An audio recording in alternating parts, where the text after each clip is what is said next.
Hello everyone! Welcome back! This video is about all-in-one, easy-to-use online PDF tools. Smallpdf is a product of Switzerland, the land of watches, banks, clean design, and high-quality craftsmanship.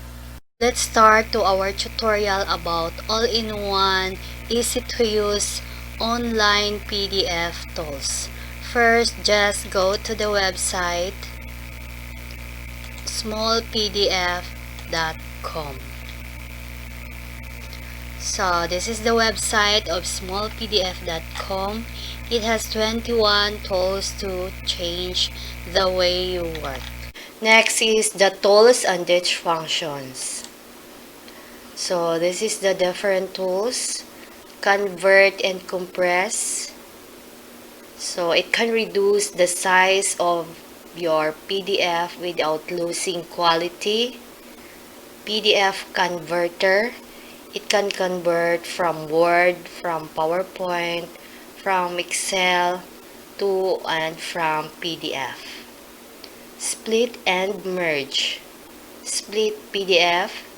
Can extract pages from your PDF file or save each page as a separate PDF.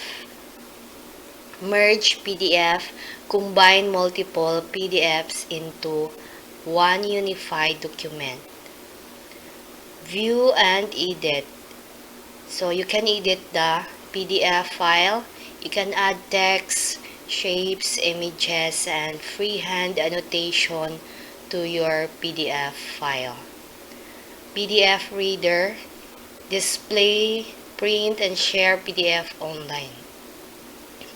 Number pages, you can insert page numbers in PDF with ACE. Delete PDF pages, it can remove one or multiple pages from your PDF file. Rotate PDF, it can rotate one or all pages in your PDF file. Next is convert from PDF. From PDF, you can convert to Word, Excel, PowerPoint, JPEG. Next is convert to PDF. So from Word to PDF, from Excel to PDF, from PowerPoint to PDF, and from JPEG to PDF. Sign and security. ESign PDF. You can create your signature, sign your PDF, and request people to sign. Unlock PDF. Remove password, encryption, and permission from your PDF. Protect PDF. You can add your password and encrypt your PDF file. Next, I will show how to convert from PDF to Word. So just click this one, PDF to Word. Choose files. So I have here one file of PDF sample.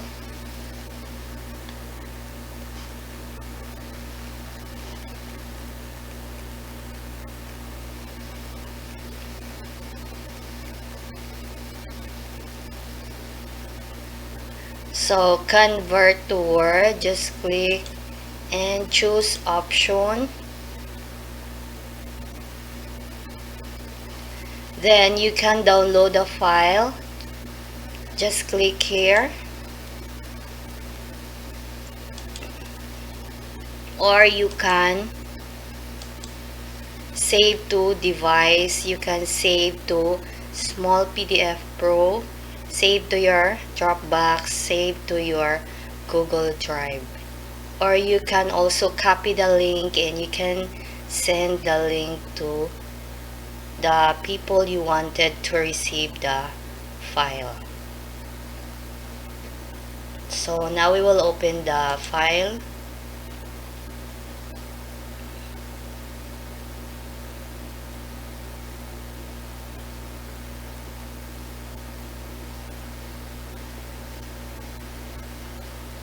So this is the file now. It has already converted to Word.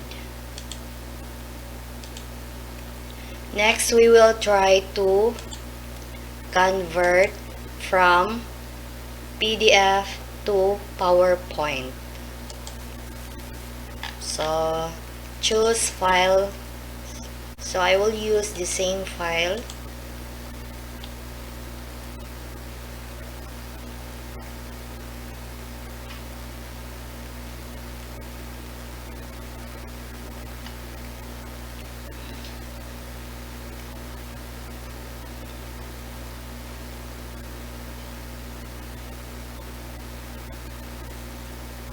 So you can download the file, or you can choose the options here, or you can copy the link and email the document to the people you wanted to receive the file. So I will open the file.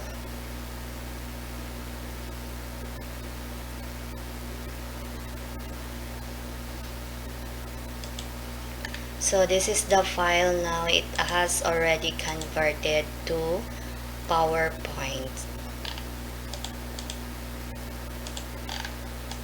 First page, second, and third. Okay. Next, I will show how to ESign PDF. So click ESign PDF and then choose File.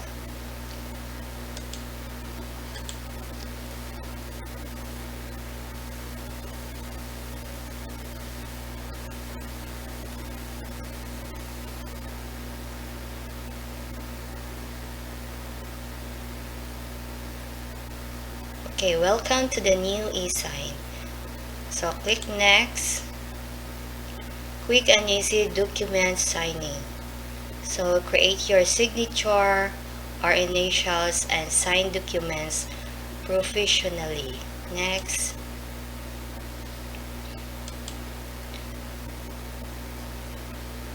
So you can create up to 2 signatures to place on the document. So click create signature, then here I will draw my signature.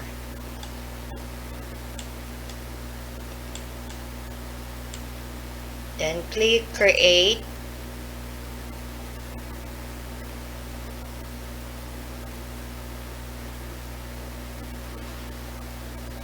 And click this one, and we will drag the signature here in the lower portion, and then click finish and sign.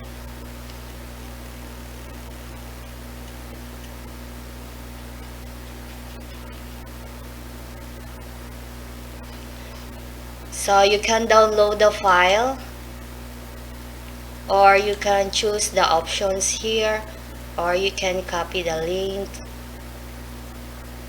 So I will open the file. So this is my signature in the lower portion. Okay, that's all for today. Thank you for watching. If you like this video, please give us a thumbs up, comment below, or click subscribe for more videos.